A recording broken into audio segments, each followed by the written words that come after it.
Hello, friends. Welcome once again to Syracuse Basketball Postgame presented by Krause Health, the exclusive healthcare partner for SU Athletics. Brent Axe, Mike Waters here with you. And as we get ready to flip the calendar to the year 2024, one last game in 2023 and the first ACC win of the season for Syracuse basketball. A pretty impressive win at the JMA Dome on Saturday afternoon, if I do say so myself. 81-73 was the final score. Quadir Copeland with 22 points, a career high for him. You had Benny Williams with a great performance for Syracuse, 15 points for him. Malik Brown, 15 points for him. Judah Mintz with 12 and 5 assists on the day. Mike, those are the individuals that stand out. It really was kind of a team effort from top to bottom for Syracuse in a lot of ways. Adrian Autry talked about that after the game, how this is going to be a team that wins with 8 or 9 guys. It's a team that out-rebounded Pittsburgh, particularly in the second half, 25-17. They used points off turnovers to their advantage in this game. Syracuse with 12 steals against Pittsburgh. That was huge in this. And for Jeff Capel to come to the post-game press conference and essentially say several times that Syracuse out-toughed Pittsburgh and that Pitt was not tough enough to win an ACC game, that'll raise your eyebrows a little bit because that's not something you hear often about Pittsburgh. But look, Syracuse played great defense today. They were down by 8 at halftime and really ramped it up in the second half. We mentioned some of those individual performances we went over. And Mike, we talk so much about how this is a young team, right? And it is, when you look at the birth dates and you look at the, the designations of what class they're in at Syracuse, it's a young team. But this was a spot where they played like a bunch of seasoned veterans, played composed, played well, played good defense. And I didn't see a lot of times, short of a couple of stretches where, particularly at the end of the first half, where they let off the gas pedal a little bit. But for the most part, I didn't see a young team today. I just saw a good team on the court today. Yeah, you make a good point there. I mean, and yes, in some respects, this is still a very young team. But, when they were really playing well there in the second half, they were doing it with 4 sophomores and a junior. And really, in today's game, that's not young anymore. No, it may not be old and experienced. Yeah. It may not be as experienced as some other teams if you have guys who are, fifth-year grad transfers and, guys like Armando Bacot and R.J. Davis and, guys like, that Carolina has. But still, there's a lot of young teams out there. Now, this is a young Syracuse team overall, but it's not like the guys on the floor haven't been through the fire by now. And especially J.J. Starling and Judah Mintz, they've been through it. Benny Williams is junior now, and he mentioned that after the game. So, you do it. It's not like a game like today shouldn't be something that phases these guys. I mean, first of all, it's at home. You've got the crowd and the wind at your back. You should be able to play. But, going back to something you said, it was very interesting. Jeff Capel, in a couple different ways, sort of saying that, listen, these guys played tough. They showed energy. And he talked about how he felt like his team lacked that necessary toughness, I think he called it, necessary strength. So he was giving credit to Syracuse. He was a little bit more really concerned about his guys. I think he wasn't really happy with the way his team played in certain moments. But I thought there was a couple times today where Syracuse really showed its mettle. Not the iron or metal. I'm talking about mettle metal. And, after taking the lead there in the second half, and I think they went up by about 7 points, and Pittsburgh came back and tied it. I think it was about 61 all or somewhere in there. And that's about the time where a young team and an inexperienced team, a team that doesn't have a lot of self-confidence, that's when you can crumble. But instead, Syracuse ran off the next 8 or 9, 10 points of the game and took control back. That was to me, that said a lot about this team, is that moment right there. It really did. And I kept turning to you during the game and updating points off turnovers because I just thought that was a huge stat today. Look, Pitt is kind of Virginia light. They love to play good defense, play tough when Pitt is Pitt, as Jeff Capel noted there. Hinson's a great three-point shooter. You had to keep your eye on him. But Pitt is a team that will kill you if you waste possessions, if you give them turnovers, right? And to overcome that and to not allow them to get into their groove, to get those steals, to get out, fast break, make them chase you, take advantage of that. I thought points off turnovers was a big, big stat for this team today. We mentioned how big the rebounding was. the bench boost that this team got. I mean, it was funny. Somebody asked Adrian Autry in postgame, "Are you running out of ways to describe Quadir Copeland?" And he said, "No, I have a lot of choice words for Quadir." He even joked around that he still gives him a couple stomach aches, right? Yes. But like Quadir's game, as you go through a season, you just see guys take step forward and you kind of leave some things behind. I think Quadir's kind of entered that next level. We shouldn't be surprised by this anymore. This is just who he is. And it's funny because before the season at Media Day, I asked every player that was at Media Day, who is the most improved player on the team from the end of last season till right here, right now on the brink of the season. And the majority of them said Quadir Copeland. And I think what we're starting to see now is the Quadir they've been seeing all along. Judah joked around with me in the locker room after the game. He's like, the last time Quadir had a career high, we all kind of laughed because we know he's better than, I think the last one was like 15 points. Well, we saw that today with 22 points, and just now this should feel normal. This should not be like, oh man, look at Quadir. Like he's entered that next level, and not to expect a career high game after game, but to expect Quadir to have that Dion Waiters type production off the bench, to be a game in, game out contributor. I think he's kind of earning that title now. Yeah. And, and I still, kind of keeping expectations within reason. Again, I think Quadir's contributions will continue to be in areas besides the scoring column, besides points. And it's great if he gives you 15 in a game like he did the other day, like he did, 22 here today against Pittsburgh. Now, some of that comes because he ended up at the line a lot in the second half. I think he went like 13 of 15 at the line. So that, 13 of his 22 points are going to come on foul shots. Still, he got there and he made them. So you got to give him credit for that. Yeah. Exactly, and they count. But he's still the energy guy. He's the guy that can come in and defend whoever you ask him to defend. He helps your defense because when you're playing man-to-man and you're having to switch on the perimeter, it doesn't matter who he ends up on. So he makes your defense all the better because it's not like the other team's going to get him in a switch and attack him because they have a point guard on a small forward. He can guard that guy. He can even guard your fours. So he helps you there. But he also, he brings energy to the transition game. He gets you out on the break. He looks for guys. So I think that's where he can continue to help this team even when he doesn't have games like today when he is scoring the ball. But, he's a guy that really he's that Swiss Army knife on defense, and he's that energy guy on offense. And the way this team is playing, they need that. They do. And he's got to still work on his three-point shot. You still kind of cringe when he pulls up from three-point range. He did make one today, so give him that. But that's not a strength in his game. It's something that's evolving. But, he had that one breakaway where he goes towards the hoop and does like this little fancy spin move around the basket. He plays with energy and flair and a smile on his face. And you brought up the spark that he brings to the team. I mean, this guy, Mike, you hear it from fans. I hear it from fans. Donna hears it from fans. Like, he is quickly shooting to the top of the list of a fan favorite on this team. So it's not just the energy he brings to the team. Like, the crowd, like, you can hear the gasps in the crowd when he goes to the to get checked into the game. People anticipate it. They're excited to see him get in the game, and he's becoming that type of player.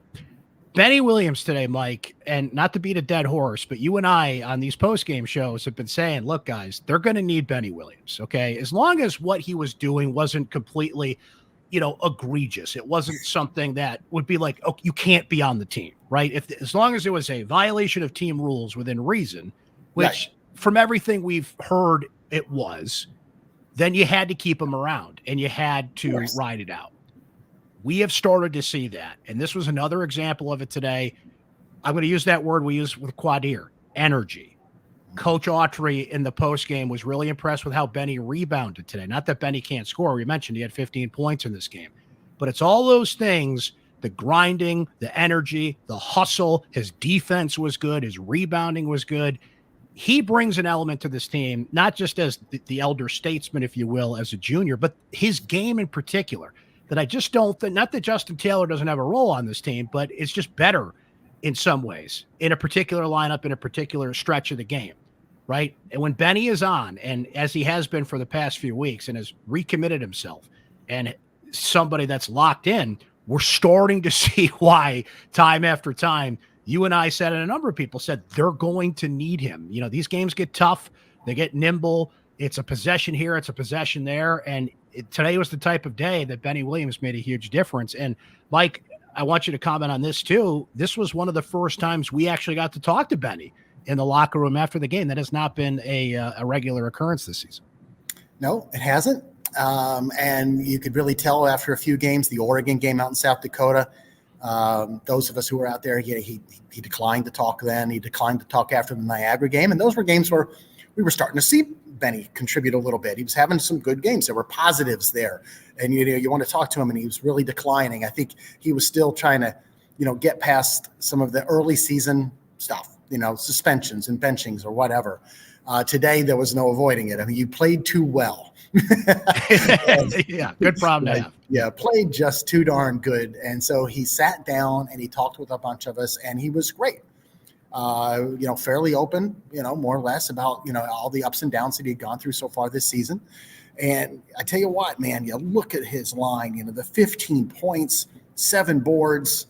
This is really, I think, like his third real, pretty good game in a row here off the bench.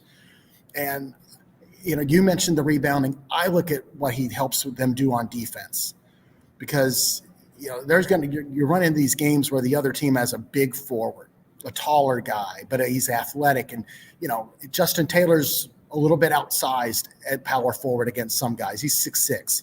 Benny's listed at 6'9", and he's very athletic. And you knew that you were going to run into games where he was going to be needed. And I really think it's similar to the way we talked about Quadir and the versatility on defense. Benny gives you too. I was talking with Judah Mintz after the game, and I asked him about Benny and defense. He said, when you switch, and normally when if you're a guard and you get that switch you're looking for, and you're all of a sudden being guarded by the other team's power forward, you're looking to attack that now. He goes, you can't if it's Benny, because he's this 6'9" athletic guy. And for a short stint there, he can hold his own. He can defend that guard on the perimeter or whoever he gets switched on to. So, he sort of helps this whole man-to-man perimeter switching defense that Adrian Autry's utilizing this year. Guys like Malik Brown, Benny, Quadir, they all make this tough. Even Judah. There were times today where Judah on the switch is now guarding Blake Hinson, who's, Pitt's really strong forward. I don't know if you call Blake a 3 or a 4, but anyways, a big, strong kid. And Judah, for, half a possession or whatever he's going to, Judah can play defense with his hands. He can bother a guy. So Benny, as we were talking about this, I think after the Niagara game, looking towards the start of the ACC season is where this team can get better. And it was really, if they can get the Benny Williams that you were hoping to get from the start of the season, get that Benny Williams that had that great game against Wake Forest in the ACC tournament last March. That Benny Williams is one easy way this team gets a lot better than what we've seen over the first 10 or 11 games of the year. And timing is everything, because if he is committed, remains committed, and I'm not expecting this game in and game out, but if you're getting that kind of effort and you can get these kind of contributions from him as ACC play begins here. I mean, Mike, this feels like one of those wins that you can look down the road. Remember, Syracuse gets Pittsburgh again here soon. So, that's ACC play. Sometimes you get these teams 2 times in 4 games. And, Jeff Capel's not going to forget how his team played in this one. So keep that in mind on the return trip down to Pitt. I think Jeff Capel's got plenty to talk to his boys about that before they play Syracuse next. No doubt about it. I would imagine that game at the Pete is they'll be ready. But if you're getting this kind of contribution from a Benny Williams going into ACC play, it can make the difference in these back and forth grinder type games that Syracuse had to outlast Pittsburgh in. That's huge. Couple more points, Mike. Judah Mintz today, 12 points, 5 assists. He threw 1 alley-oop pass to Benny Williams. I mean, you want to talk about thread the needle. This was not one of those like breakaway. He's just kind of timing Benny Williams wide open.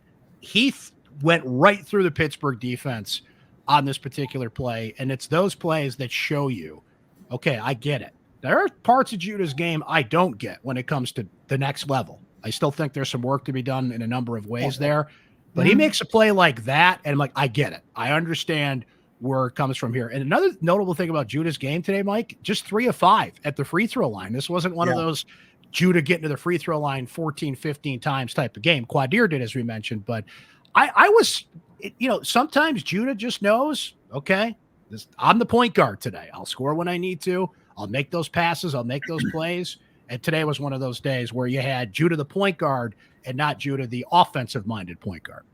Yeah, and Pitt's tough. Their guards are good. I mean, they have a young kid out there, Carlton Carrington. He's only a freshman, but he's tall. I think he's a little taller than Judah. He's got really long arms. And the other kid, Ishmael Leggett, is an older guy, a transfer. They made it tough. They made life tough on Judah. Judah did not get into the lane. He scored his first 4 points in the first 3 minutes of the game. And then I don't know if he scored again for the rest of the half. It was a struggle for him. But it didn't affect some other parts of his game. Yeah, it's hard to get the scoring going. But 5 assists, 3 steals, all that is good. And to win a game when Judah Mintz isn't your leading scorer, that's good for Syracuse in a way. It shows that you can do that, and you're not, while you are reliant on Judah, maybe you're not like wholly reliant on him. You had 3 guys off the bench who had great days. They all scored more. I don't know if I would have, if you had told me that Judah Mintz was your 4th leading scorer in a game, I would have said, well, how bad did they lose? That's right. Yeah. So no, it shows that there are other ways Judah does contribute, and also shows that Syracuse does have some other guys who can boost them offensively. Mike, good stuff as always. Appreciate it, sir. Happy New Year to you. We'll be doing plenty more of these when we flip the calendar over to 2024, but we're in it now, baby. ACC play underway, and an impressive win for Syracuse to start it off today. Thank you, sir. Brent, good talking to you. Good sitting with you today at the game. We'll see you again soon. Absolutely. And thanks for fetching my water bottle as well. Don't want to lose that one. Mike Waters, ladies and gentlemen, the one and only. We appreciate it, sir. The great Mike Waters, friends. One big stat from this game, Syracuse was 3 of 17 from 3-point range. Now, if you had told me, I'm going to steal what Mike just said. If you had told me that Pitt hit 10 3-pointers and Syracuse only hit 3, my response to that, if I didn't know the score, was, well, how much did they lose by? For Syracuse to go 3 of 17 from 3-point range and win this type of game shows you what they did in the paint. They won points in the paint. Syracuse's bench play, much better, 52-17 over Pittsburgh. We talked about a bunch of guys. One guy we didn't give a shine enough love on was Malik Brown in the paint. Even Naheem McLeod, guys, who this is becoming an interesting dynamic. So you have McLeod, who starts the game. He's, I think, now 5 and 8 on opening tips, which is not what you would expect from a 7'4" guy.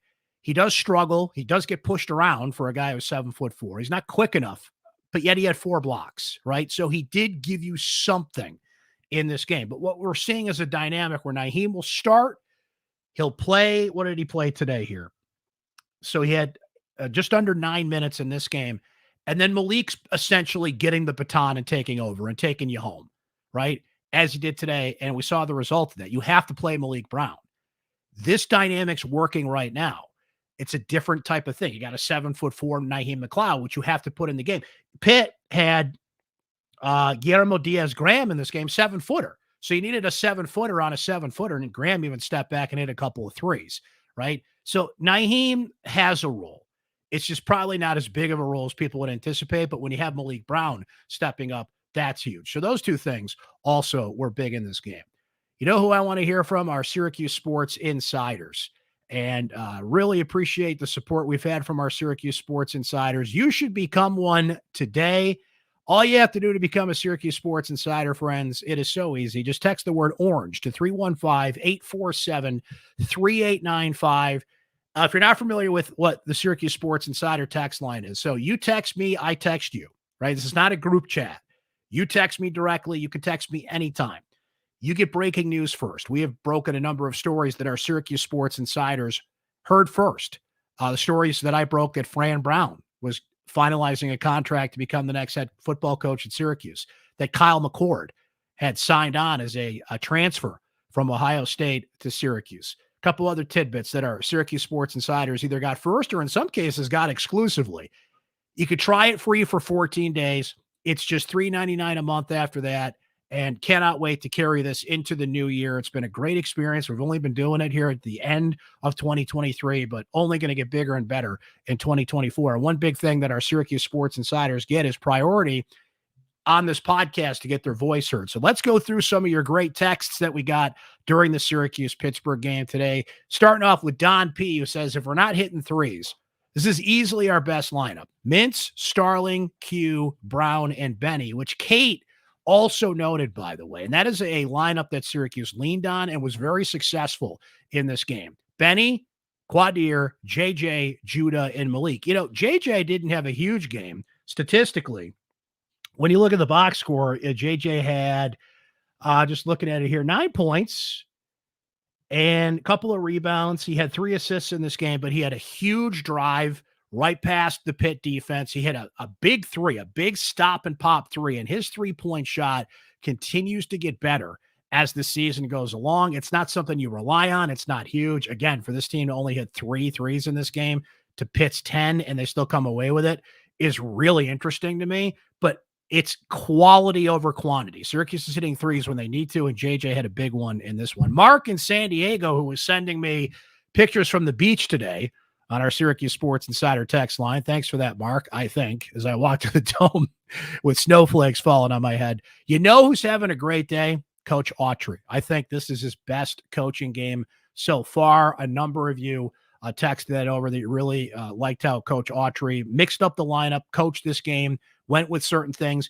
You know, somebody had a good question on the text line. I meant to ask Coach Autry this today, and I didn't get to it, so I'll get to it another time. But it was, why are they running so much zone on the inbounds pass? That is something I'm curious about, and I'll definitely ask him that soon. But Ryan says, Williams and Brown were the difference that earned this win. The big takeaway is having the legitimate bench depth that is capable of playing at that level. And that's something that Coach Autry said after the game, and he meant it. You know, we're going to win games with 8, 9, 10 guys. We have a leader. His name is Judah Mintz, and I'm paraphrasing what he said, but we have a leader who's Judah, but everybody's got to contribute. And look, this was a day Chris Bell didn't have a huge contribution. It's a day that Justin Taylor, who played 15 minutes, didn't have a huge contribution. It's going to happen. It goes in waves, right?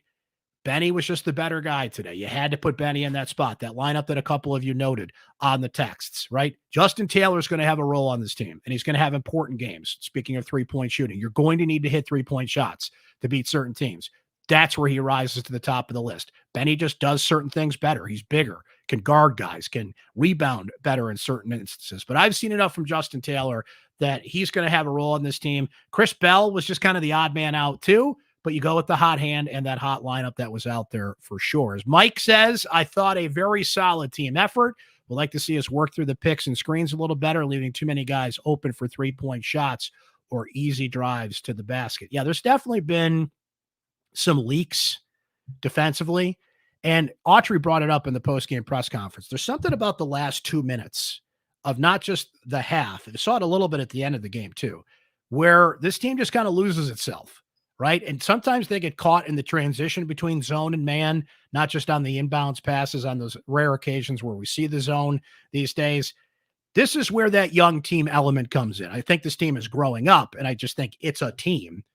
As Mike said earlier in the podcast, you have 4 sophomores and a junior out there. That's like normal in college basketball these days. But this is where they show their, I'm thinking of my cousin Vinny, their Utes. They're showing the Utes, the 2 Utes, right? But they show their Utes when they leak on defense like that. That's a good point that you guys noted there in the text. Craig says, I don't see Benny playing as well as he has if Boeheim were still coach. And I'm a huge Boeheim fan. Red has ignited a spark that was missing, in my humble opinion. A couple of you guys noted that, by the way, including Gary. Says the toughness from the Qs was there throughout the game. The difference, in my opinion, was we cleaned up the sloppy passes, dribbling, rebounds, and overall defense, which you have to do, by the way, against a team like Pittsburgh, because they will eat those possessions alive. And the guys, I keep coming back to this. This is why I think the points off turnovers, getting out on the break, getting those steals, seeing Syracuse commit defensively in this game was huge, because Pitt hung in there. I mean, the final was 81-73. Syracuse was down by 8 at halftime. They crashed the boards in the second half. That was big. Don't get me wrong. We mentioned the individual performances we saw, but getting out on the break, making Pitt chase them, getting the fast break points, getting the steals was crucial to beat a team like Pitt today, who hung around. They hit 10 threes in this game. They were there. And Blake Hinson came in as the best three-point shooter that Pitt, not only Pitt had, but one of the best in the ACC. And he didn't even have a great game. He fouled out and he was tossing his headband, and the crowd was getting on him a little bit at the Dome. I got to say that too. The crowd was fantastic at the JMA Wireless Dome today. About 20,000. It was listed officially here as what do we got for attendance? 20,642. Crowd was fantastic. It felt like, and I hate to keep going back to this because they're in the ACC, but it felt like a Big East game. Autry even said that after the game, that it felt like when I played here. The crowd from start to finish was into it. They were great. They went with the ebb and flow of things and never really let down, by the way. The refs, yeah, let's just say they had a rough day. Autry even got called for a technical, which I thought was kind of, frankly, I thought that was a BS call at the end of the first half. But there were a few times where these things get contagious at a home game, right? When you think the refs are bad, like every call turns into the worst call in the history of humanity. But there were definitely a few in this game that head scratchers, to say the least. As we go next to Michael L., who says, what a turnaround in the second half. Only 3 turnovers, won the battle of the boards. His team has a lot of answers with its deep bench. What a difference compared with the Boeheim teams. It's not lost on you guys that Autry is going deep around the bench, handling things differently than Boeheim would have. And I think somebody made a good point a couple of texts ago. I don't know if Benny Williams is still on this team, if Jim Boeheim's the coach. I don't think he has the patience for it. I don't think he rides it out. I think what Mike and I said about how important he is as a player, maybe that overrides everything. But there's mistakes that are made by Benny, by Quadir, by some of these players that would have got them put on the bench and never to be seen from for not only that particular game, but for a while. The old Boeheim doghouse. We're only 13 games into the Autry era, but does he have a doghouse? I mean, for a while, Benny was in it, but that was by his own fault and things that he was doing or not doing in some cases at practice and at games. And, you know, he dug his own hole there. And you got to be careful with Benny, right? The modern day athlete, you got to deal with differently. But if he's doing things that are clearly against team rules and are on him, no matter what the circumstances are, you have to deal with that as a coach. I know some of this is speculation, but I totally get what you guys are saying on that. And I agree with what you're saying on that. As Ed notes here, team attitude and chemistry, so important. It's something I haven't heard for SU teams in years, especially this early in the season. I'm excited for this team and what they can accomplish. Now, listen, we haven't even flipped to 2024 yet. They're going to have games like this, they lose. They're going to have games like this where they do show their age. They get Pitt again in a couple of weeks. Like, Jeff Capel's not going to forget this game. When you look at Lenardi's, and I know Lenardi is Lenardi. Some people aren't a fan of Lenardi, but it's a sense of, okay, how many ACC teams are tournament worthy, right? It's at about 5 or 6 right now. And by the way, how about Notre Dame and how they played against Virginia today? Side note, in the ACC, I mean, we're already getting games in league play. We're barely into it. Like, what? Who did that? So, hey, we're into it, man. I know a lot of you still have football on the brain, and we're going to talk a lot of football. Trust me, on the Syracuse Sports Podcast, because of this insane offseason that Fran Brown has and is continuing to have for Syracuse football and the transfers they're bringing in and everything. So that's taken command of things. But basketball is really starting to ramp up. We are in league play, and we're already seeing just wacky games. And we saw it today, as Jeff Capel said, and I brought it up earlier in the podcast, and I texted to our Syracuse Sports Insiders. You have to be tougher in games like this. And Syracuse was tough in a game like this, but you're going to have to be tough like this on the road. Getting the crowd behind you, winning a home game like this, you got to give them credit for it, despite the refs doing what the refs were doing in some cases, and I'll leave it at that. But that was impressive for this team to come together. Home crowd helps in that spot. Let's be honest here. And as Joe M notes here, all I know is that this using multiple players off the bench thing is awesome and is something we have really seen, haven't really seen too much of over the years. Go Coach Red. So I think what we're seeing from you guys, you're enjoying what you're seeing from Coach Autry. You're seeing enjoying how this team is playing. You still see some flaws that have to be overcome, but this is the type of game you see a team grow up. And it's what I said to Mike earlier in the show, and I'll say it again. I'm not expecting 22 points a game from Quadir, but what I am expecting now, what he has earned by the way he has played, is some sort of contribution, not just energy. And Quadir comes off the bench and sparks the team, and you look at the box score afterwards and nothing's popping. Great. I'm now to the point where I'm expecting Quadir to contribute. If that's rebounding, defense. Today he got to the free throw line a lot, which boosted those numbers, but he got to the free throw line a lot. And he made his free throws. You know why, kids? Because free throws matter, as a wise man once said, right? Pitt, terrible at the free throw line today. Pitt had its opportunities. 11 of 24, Syracuse 24 of 30 at the free throw line. And Judah only got there 5 times. But if Quadir can get there, it's usually going to be either Judah or Quadir, or, let's just go through the free throws today. Naheem hit a couple. Judah was 3 of 5. Justin Taylor, 2 of 2. Malik only got to the line once. Benny Williams, 3 of 5. Quadir, 13 of 15, which shows you he was the hot hand. So it's usually going to be him or Judah in that sense, but you got to take advantage of it when you do get to the free throw line, as he did. That's what impressed me about this team. This team, look, there's a long way to go. There's still 2 solid months of ACC play to come. There's still a lot of basketball to be played. But I think that's what you guys are liking and what you're seeing, and how Coach Autry has instilled in this team. If you're going to play man-to-man defense and play it right, this is the way it's got to be done. Rebounding. He keeps coming back to rebounding time and again. And I know every basketball coach in the world says how important it is to rebound, but it's particularly important for this team to do it. They won the rebounding battle today in the second half, 25-17. I mean, that's the game right there. I mentioned how important points off turnovers were and some of the other things, but I don't think they get that, because Pitt, there was 2 things at halftime that stood out to me. Pitt was up big in rebounding and the 3-point shooting. Well, the 3-point shooting didn't end up mattering, but they had to close the gap rebounding wise, and they did. And a lot of those rebounds started fast breaks the other way. If they weren't getting steals, rebounds equal possessions, equal breaks, and possessions are gold against a team like Pitt. So that's what's impressive about this.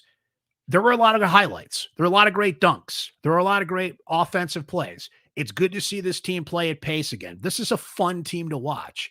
But what they combine that with at this point is they do know how to grind. They do know how to hustle. They do know how to rebound. They do have lapses when those things don't happen.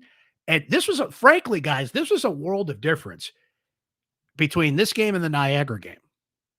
Go back to December 21st, 9 days ago, before the break. And I have seen this time and again from teams that are ready to go on break, right? Their mind is elsewhere. They're ready for a break. They're ready to go home, have some of mom's cooking, and you get that game before the break, and it's not always the pedal to the metal type of effort. It can be harder sometimes. And Autry brought this up in postgame, to get a team back in sync after the break, right? But there was enough time for Syracuse to get back, and there is a consistency at practice that's starting to carry over with this team, and we're seeing it. And they're going to need it.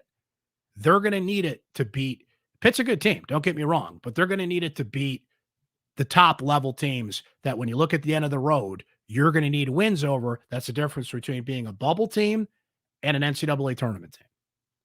Right now, Syracuse is on the outside looking in of anything that Lenardi has and most bracketologists have.